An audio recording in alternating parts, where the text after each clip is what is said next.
ma tänan teid kõiki, et te jälle tulite täna siia teenistusele, et koos ütelda meie perekonnaga hüvasti, meie pastorile, meie piiskopile, meie isale, abikaasale. Ma räägin meie perekonna poolt ja räägin inglise keeles, et kõik saavad aru. Thank you all for coming today. I'm honored to talk a little bit about my dad, or Isa, as we call him in Estonian, on behalf of my brother and sister, our whole family, and of course my mom. Our dad was a big man, maybe not physically, but those of you who know him spiritually, intellectually, and even emotionally, he was a very big man. The three of us knew all too well what it was like growing up. Heck, it even happened nowadays. If we had any kind of question, Dad would get a little smile. He'd do this. I'm sure some of you experienced the same thing. And he would always have a book that had the answer to your question. In our life growing up, it was the Encyclopedia Britannica that took up one entire shelf. I'm sure many of you have one of those, and let's be honest, it's usually something you buy and it just sits there. But ours got a lot of use. He would pull out the relevant copy, he would open up the article, and he would turn around and go, there's your answer, read that. And that was always something he did. That encouraged us to read, and then when we finished reading, to read some more. Read as much as we possibly could, about as many different things as we possibly could read. I don't think he ever told us not to read something, or discouraged us to read something just because it wasn't from, if you will, his perspective.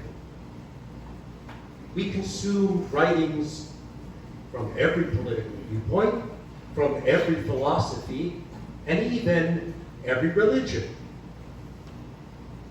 Because Dad believed that the more you knew, the more you knew what to believe and to hold firm to the things that were important. But I don't want to make it sound like he was an overly serious kind of guy or a bookish guy, because as a family, we always would laugh at whether or not they were funny caricatures that appeared in the magazines or the newspapers we read. We used to sing silly songs on our cross-country trips. I lost track of how many times we drove clear across from Vancouver to New Jersey, back to Vancouver, back to New Jersey, maybe down to LA. You know the story. Dad loved humor, even if it was a bit of lowbrow pastiche. But he especially loved it when there was a sharp-witted edge underneath it, something that kind of struck it to other people, especially people he didn't agree with. And he would stop and he'd laugh and he'd go, "Did you catch that? Did you catch that?" And then we'd all laugh together. And wherever we were, there was always music playing in the background, not just silly songs on our trips. Whether we listened to those or we were listening to Sibelius or Mazursky at really loud volumes so that we could really hear the music, or whether we were going to the opera, then we would all sit around the dining room table to read the synopsis so that we knew what the story was. And then he would bring this big, huge book about opera with him, because as we sat in the audience, we would have to read the libretto so that we knew what the singers were singing. There was always music on somewhere. And then, of course, there was jazz. Dad loved jazz. Even some of the stories my mom tells me about when they were still dating, some of those revolve around jazz. I don't know, I'm not sure that my mom was quite as hip to the scene as my dad was, but he tried to teach her. We loved listening to jazz. It was something that we all did. And I think deep down in his heart, Dad really was a beatnik. He often recounted his days at Rutgers, hanging out with beat poets and artists and going to crazy happenings. Whenever he would visit New Brunswick, you could see his eyes sort of look 30 years into the past. And he'd point out the place where that greasy spoon was, where at 2 in the morning he'd have to go grab something. Or sometimes he would point and go, "Oh, I remember this bar." And then he'd laugh to himself and shake his head and go, "Oh boy, do I remember that one." He had a lot of those stories. But Dad was also a lifelong outdoors person, and of course a scout, as we know from the honors that are being paid to him today. I remember him always going to Piiskop Th later in life when he was the chaplain there, and he never stayed in the cabin. He would always show me the tent that he pitched and the cot that he slept on right there with everybody else, because being out in nature, in the woods, that's where he really loved to be. Together as a family, we spent countless hours in the wilds of British Columbia. We climbed trails through what felt like endless forests to reach a beautiful alpine lake. Or we trekked through old-growth cedar forest to reach a pristine beach on the western coast of British Columbia, of Vancouver Island. Or then we walked up to the high deserts of the Okanagan, and yeah, there are deserts in British Columbia too. We did so much outdoors that we all learned to love nature and to love God's creation. But it wasn't all in BC. I remember once in Gothenburg, we were all there as a family at a church retreat at this beautiful old house, and Dad decides that it's good for all of us to go for a walk. And it wasn't just our family, it was all the members of the congregation who were there with us. And as the sun began to set, we realized that we were about 12 kilometers from where the camp was.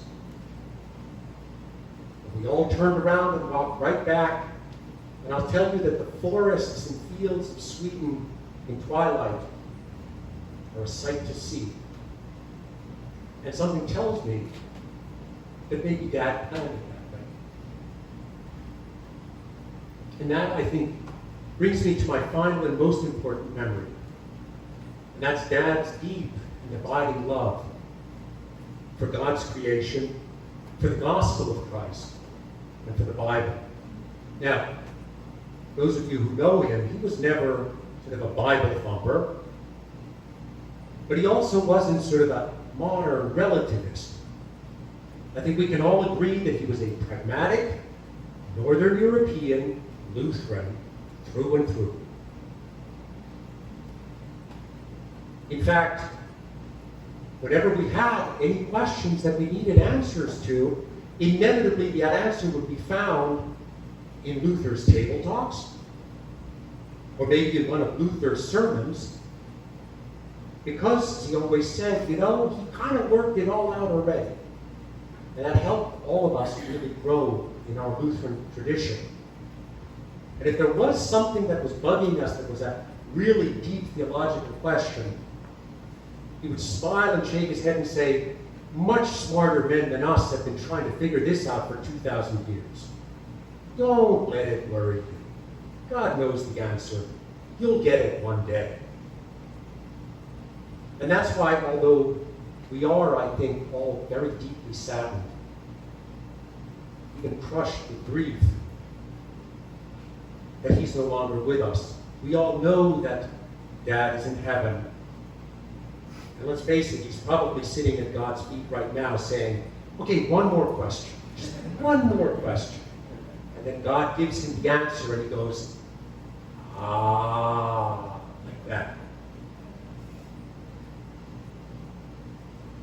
And so what I'd love to leave with you is that if we hold on to that same hope that we have,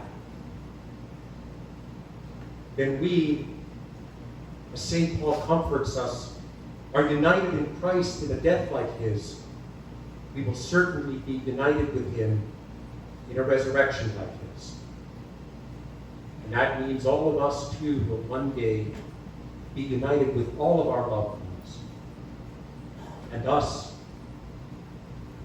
with Isa.